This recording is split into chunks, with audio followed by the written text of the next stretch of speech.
ध्यान से सुनो। तो लालाचार्य जी ने क्या नियम बना लिया कि जो भी कंठी पहन करके तिलक धारण करके या शिखा धारण होगी, किसी भी रूप में भगवत संबंधी आवरण यदि उसके तन पर होगा तो वो मेरा संबंधी है। अब जो भी नगर में आता, अगर वयोवृद्ध होते तो चरणों में जाकर के लालाचार्य जी प्रणाम, जय हो दादाजी, बड़े दादाजी बहुत दिन में आए हो, आपके चरणों को प्रणाम करूं, घर चलो बहू प्रतीक्षा कर रही है, भोजन बना के बैठी है।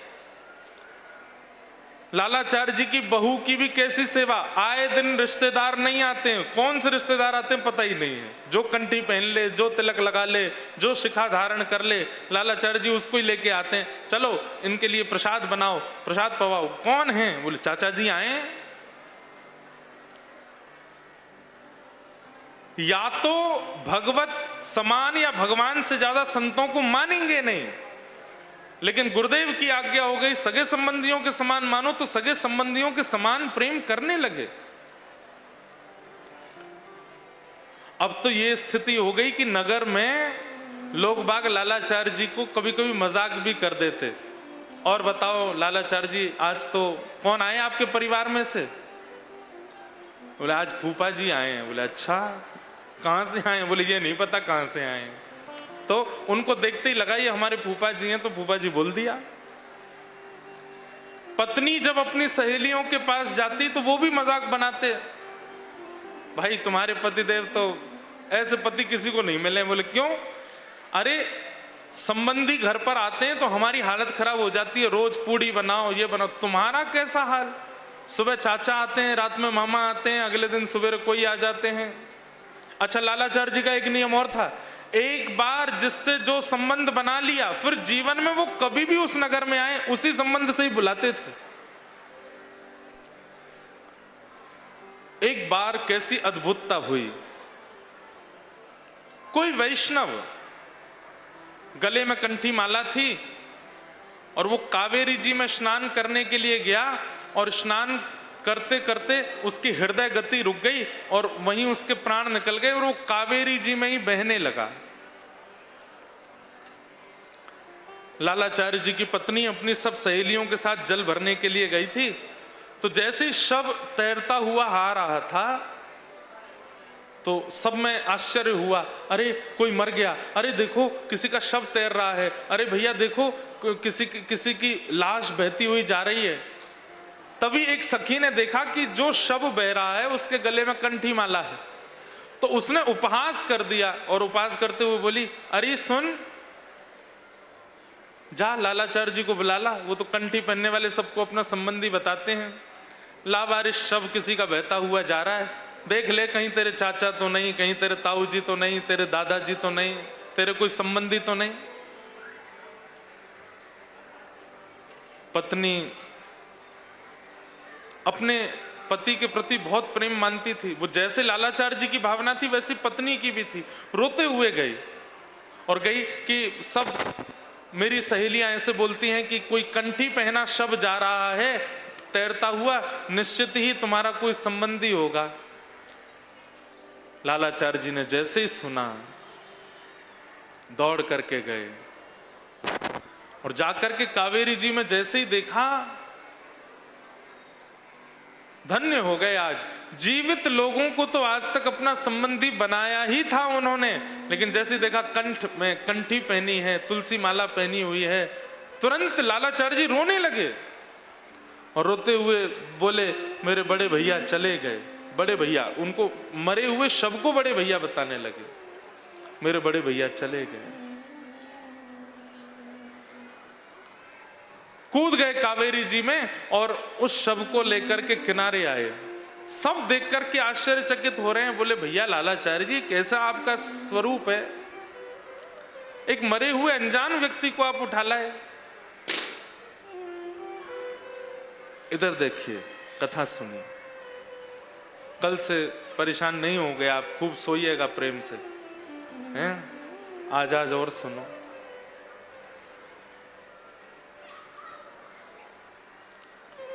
शव लेकर के आए, अपने कुल पुरोहित जी के पास गए। कुल पुरोहित जी से जाकर के कहा, हे कुल पुरोहित जी, आज हमारे बड़े भैया ने शरीर त्याग दिया है, आप कृपा करके उनकी अंत्येष्टि कराने चलिए। तो बोले, लालाचार्य जी तुम्हारे कोई बड़े भैया तो हैं ही नहीं। भगवान आप तो जानते हैं मैं नियम में हूं, जो भी वैष्णव भेष में होता है मैं उसको अपना संबंधी मानता हूं। तो कुल पुरोहित भी बोले, देखो तुम्हारे भाव को प्रणाम है, तुम जीवित चलते फिरतों को अपना संबंधी बताते हो, ठीक है यहां तक बात, पर किसी का अंतिम संस्कार करना, और वो भी जिसका हमें कुल नहीं पता, हमें कोई उसका खानदान नहीं पता, उसका गोत्र नहीं पता, तुम कैसे उसका अंतिम संस्कार कर दोगे? लालाचार्य जी बोले, जो मेरा गोत्र है वही उनका गोत्र, मैं उनका परिवारी हूं, मैं 13 दिन तक बिल्कुल सूतकों का पालन करूंगा, मैं ही पिंडदान करूंगा, केश दान करूं, सब करूंगा, वो मेरे बड़े भैया हैं, आप करा दो। सब आश्चर्यचकित हो गए, बोले भैया अब तो ये भाव अति में हो गया है लालाचार्य जी का, मरे हुओं को अपना मान लेते हैं। कुल पुरोहित गए, कोई नहीं आया लालाचार्य जी के पास। बोले कि हम जिसको जानते नहीं उसके अंतिम संस्कार में हम क्यों जाएं? अकेले ही लालाचार्य जी ने पूरी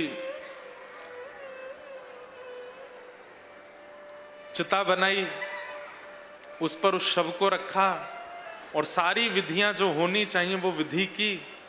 13 दिन तक सूतक, अपवित्र सूतक का समय जो होता है उसका नियम किया, पिंडदान आदि सब कुछ किया।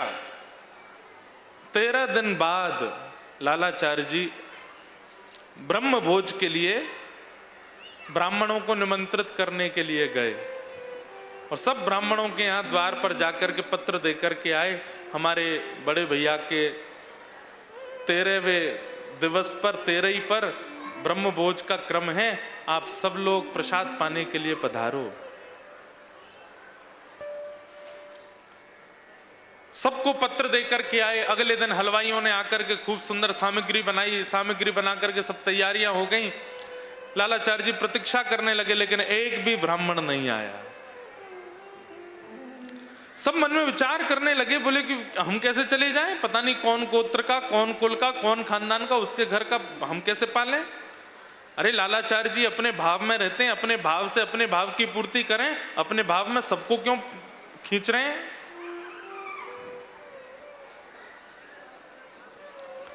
एक भी ब्राह्मण नहीं आया। लालाचार्य जी गए कुछ ब्राह्मणों के पास, बोले आज हमारे यहां प्रसाद था, आप लोग आए नहीं। ब्राह्मणों ने कहा, देखो बुरा नहीं मानिएगा, आपके संबंधी सगे तो थे नहीं जिनका आपने संस्कार किया, हम कैसे पाने आ जाएं, इसलिए हम नहीं आए। रोते हुए श्री लालाचार्य जी अपने गुरुदेव श्री रामानुजाचार्य जी के पास गए और जाकर के निवेदन किया, गुरुदेव मैंने तो आपके द्वारा प्रदान किए गए नियम का पालन किया। आपने कहा था कि अगर तुम ठाकुर जी से 100 गुना नहीं मांग सकते, ठाकुर जी के समान नहीं मांग सकते, तो अपने परिवारी जनों के समान कंठीधारी, तिलकधारी वैष्णवों को अपना संबंधी मानो। अब जब मैं मान रहा हूं तो संसार तो हर प्रकार से इस बात को प्रस्तावित कर रहा है कि मैं गलत हूं। मैं अगर कंठी वालों को अपना संबंधी मान लेता हूं तो संसार उसको पूरा होने भी तो नहीं दे रहा। आज कोई भी ब्राह्मण ब्रह्म भोज के लिए नहीं आया, मैं क्या करूं। रामानुजाचार्य जी बोले, वेंकटेश भगवान के चरणों में प्रणाम करो, रंगनाथ भगवान के चरणों में प्रणाम करो और अपने भाव को उनसे कहो। लालाचार्य जी ठाकुर जी के सन्मुख गए और कहा, मैंने वैष्णवों को अपना संबंधी माना है, आज उनके अंतिम दिवस पर कोई ब्राह्मण नहीं आए, भगवान आप कृपा करो। इतने में ही लालाचार्य जी सामने बैठ के ठाकुर जी को प्रणाम कर रहे थे, एक दिव्य ज्योति मंदिर से प्रकट हुई और उस दिव्य ज्योति में से अनेक ब्राह्मण ठाकुर जी के ही अंश प्रकट हो गए और लालाचार्य जी से बोले, चलो हम आए हैं, हम पाने चलेंगे प्रसाद। भगवान ने वैकुंठ से भेजे, वैकुंठ से विप्रों के अग्रगण्यों को भेजा, जाइए लालाचार्य जी अपने संबंधी का, अपने बड़े भाई का 13 ही कर रहे हैं, उसमें ब्रह्म भोज पाके आइए। महाराज जैसे ही वे ब्राह्मण जन मंदिर से बाहर निकले, उनका रूप स्वरूप लावण्य देख करके उनके सबके चतुर्भुज भी थे, कभी दो भुज में दिखें, कभी चतुर्भुज में दिखें, कभी दो भुज में दिखें, ऐसे थे। सब लोग उनको देख करके आश्चर्यचकित हो गए। सब लालाचार्य जी के यहाँ गए, पंक्ति लगा करके बैठे और 13 का जो ब्रह्म भोज होता है सबने पाया। उनको देख करके सब ब्राह्मण दौड़े दौड़े आए जो नहीं आ रहे थे। यहाँ ब्रह्म भोज पूर्ण करके वे सब तो भगवत धाम को चले गए और वो ब्राह्मण आकर के बड़ी लज्जा करने लगे। लालाचार्य जी से बोले, हमसे अपराध हो गया, हमने तुम्हारी भावना को बहुत सरल समझ लिया, बहुत सहज समझ लिया, लेकिन धन्य है ठाकुर जी तुम्हारी भावना को जानते थे, इसलिए वैकुंठ से ब्राह्मणों को भेजा है। बंधुओं, लालाचार्य जी ने जिस जिस को अपना संबंधी बनाया, जिस जिस को अपना और संबंधी बनाते किसको थे? ना जात पूछते थे, ना गांव पूछते थे, ना परिवार पूछते थे, बस तिलक है, कंठी माला है, तुम हमारे हो। और जिसको लालाचार्य जी अपना बोलते थे उसको ही ठाकुर जी आकर के दर्शन दे देते थे। ना उसके साधन देखते, ना उसका पुण्य देखते। उसने कोई साधन नहीं किया, कोई पुण्य नहीं किया, केवल लालाचार्य जी ने कह दिया ये हमारे जीजा जी हैं, ये हमारे फूफा जी हैं, ये हमारे भैया हैं, बस ठाकुर जी उनको आके दर्शन देते थे, निश्चित देते थे। ऐसी कृपा।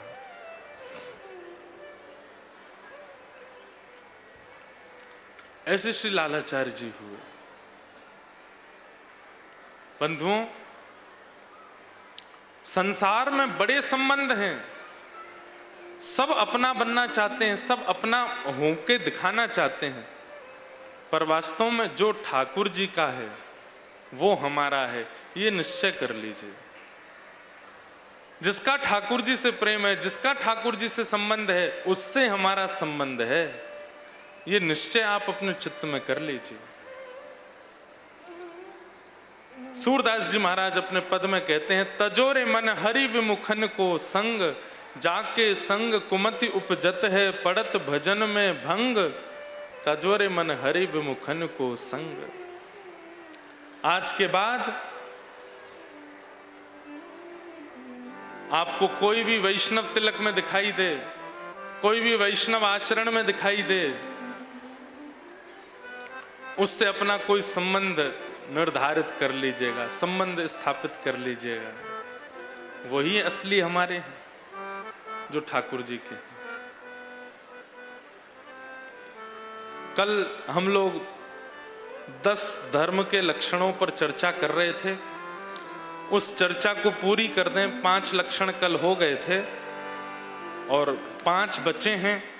और फिर उसके बाद आज उत्सव मनाने के लिए हम लोग सब एकत्रित हुए हैं। सब लोग पीले पीले वस्त्र पहन करके आए हैं। प्रेम से आज दद्दा धाम का पावन प्राण प्रतिष्ठा महोत्सव आज ही विश्राम हो रहा है ना। हाँ, तो आज ही विश्राम हो रहा है, तो उत्सव के साथ विश्राम करेंगे, खूब प्रेम से नाचेंगे, गाएंगे, बधाई लुटाएंगे, सबको बधाई देंगे और फिर उत्सव का विश्राम होगा। धृति क्षमा दमो स्तेयम् शौचमिन्द्रिय निग्रह धी विद्या सत्यम क्रोध दशकम धर्म लक्षणम। कल हम लोगों ने 5 लक्षणों के बारे में सुना। धृति, क्षमा, दम, अस्तेयम, शौच। अब इसके बाद आया इंद्रिय निग्रह। इंद्रिय निग्रह पर भी कल चर्चा हुई थी। इंद्रिय निग्रह के ऊपर कल हम लोग बहुत देर तक चर्चा करते रहे और उसमें हमारी ये बात हुई कि अपनी समस्त इंद्रियों से भगवत वस्तु का सेवन करना प्रारंभ कर दीजिए। जो ठाकुर जी को निवेदित नहीं हो सकती, जो ठाकुर जी को अर्पित नहीं हो सकती, उस वस्तु को आप सेवन नहीं करोगे, ये निश्चय कर लीजिए। और वस्तु का मतलब केवल भोजन का पदार्थ नहीं है, वस्त्र भी। ये देखो, हम किसी पर थोप नहीं सकते सारी बातें, लेकिन आप एक चीज देखो, सब लोग इधर देखिए, इन 3 दिनों में जो वस्त्र आप पहन करके आए या जैसे आप बन करके कथा में आ रहे थे, इन 3 दिनों में उसमें स्पष्ट पता चल रहा था कि आप ठाकुर जी के संबंध के किसी कार्यक्रम में जा रहे हो। आप जब अपने घर से निकल करके यहां आते हुए रास्ते में भी जो दिखता था, तो आपको देख करके वो पहचान ही जाता था कथा में जा रहे हैं। आज तो निश्चित ही पीले पीले पहन के आए हो तो निश्चित पहचान गए होंगे कथा में जा रहे हैं। कोई तिलक लगा के आया, कोई चंदन लगा करके आया। आपकी पोशाक और आपका संपूर्ण स्वरूप बता रहा है कि आप ठाकुर जी की किसी क्रिया में जा रहे हो। ऐसी स्थिति अगर हरदम के लिए हो जाए, अब जो लोग कथा में नहीं आए वो भी कथा का स्मरण कर लेते हैं, भाई ये कथा में जा रहे हैं। अगर आप हर दिन ऐसे ही रहने लग जाओगे, चलते फिरते उठते बैठते, आपको देख करके कोई यही सोचे कहीं कथा में जा रहे हैं, कहीं कोई भंडारे में जा रहे हैं, या कोई मंदिर जा रहे हैं, कोई नर्मदा जी के स्नान को जा रहे हैं, आप कोई वृंदावन जा रहे हैं, चित्रकूट जा रहे हैं, कहीं जा रहे हैं, आप कहो नहीं नहीं घर पे ही हैं हम, तो कहीं जा नहीं रहे हैं, पर आपका स्वरूप उसके चित्त में धाम को प्रकट कर रहा है, कथा को प्रकट कर रहा है, आचार्यों को प्रकट कर रहा है। आपका वस्त्र भी एक वस्तु है, वह भी ऐसे पहनो कि उससे देख करके लगे कि निश्चित ही ये कहीं, अब आप लोग कहीं भी जाओ, फ्लाइट में जाओ, होटल में जाओ, आपके रूप स्वरूप को देख करके वहां के जो लोग आपको वेलकम करेंगे वो हेलो सर बोलेंगे, हेलो मैम बोलेंगे, कुछ भी बोलेंगे। पर हमारी स्थिति, हम जहां भी जाते हैं पहले ही हाथ जुड़ जाते हैं सबके, राधे राधे महाराज जी, जय श्री कृष्ण महाराज जी, अपने आप राधे राधे निकलता है। क्यों? वस्त्र का बहुत बड़ा प्रभाव पड़ता है। इसलिए इंद्रिय निग्रह का मतलब वही पाओ जो ठाकुर जी को निवेदित होता है, ये तो है ही, वही पहनो जिससे आप ठाकुर जी के हो ऐसा लगे।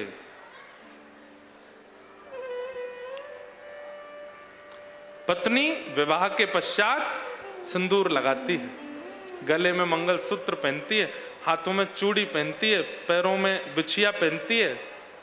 ये उसका सौभाग्य दर्शन है, उसको देखते ही पता चल जाता है कि सौभाग्यवती है। लेकिन सिंदूर भी ना लगावे, सौभाग्य के चिन्ह धारण ना करे और सामान्य कन्याओं की तरह घूमती रहे, तो फिर लगेगा कि भाई अभी अविवाहिता है तभी ऐसे है।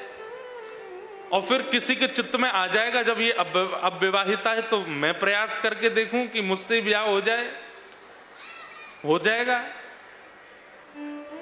ठीक वैसे ही ध्यान से सुनिएगा, जब व्यक्ति तिलक लगा के घूमता है, गले में कंठी पहन के घूमता है, धोती पहन करके रहता है या कुर्ता पहन के रहे, किसी भी रूप में वैष्णव बन करके जब घूमता है, तो जितने भी संसार के अवगुण रूपी पाप हैं वो सब समझ जाते हैं। वो भैया या के ऊपर ना जानो, क्यों? विवाहित है, पहले से ही ठाकुर जी का हो चुका है। तिलक नहीं दिख रहा तुमको, गले में कंठी माला नहीं दिख रही, यहां पर आने से हमारा कोई फायदा नहीं।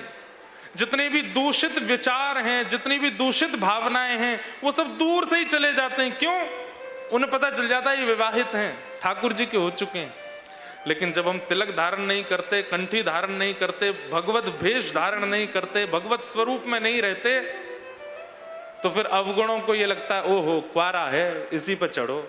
सारे अवगुण फिर क्रोध हो, काम हो, लोभ हो, ईर्ष्या हो, द्वेष हो, अभिनिवेश हो, अहंता हो, ममता हो, सब आते हैं और सब प्रयास करते हैं कि हमारा हो जाए, और हम हो भी जाते हैं। फिर या तो क्रोध के हो जाते हैं, या लोभ के हो जाते हैं, या मोह के हो जाते हैं। इंद्रिय निग्रह का मतलब केवल प्रसाद पाना ही नहीं है, हर वस्तु जो जीवन में है सब प्रसाद। वस्त्र भी प्रसाद की तरह पहनो कि हम ठाकुर जी के हैं ऐसा लगे। भोजन भी वही करो जो प्रसाद है। उसी स्थान पर जाओ जहां पर भगवत संबंधी कोई वार्ता या भगवत संबंधी कोई क्रिया का आपको पता चल जाए, जहां पता लगे कि ठाकुर जी के संबंध की कोई क्रिया नहीं है, बेहोश होके गिर जाओ घर में, अरे हमको तो बुखार आ गया, हम तो जा ही नहीं पाएंगे, हमसे नहीं हो पाएगा, हम कैसे चले जाएंगे।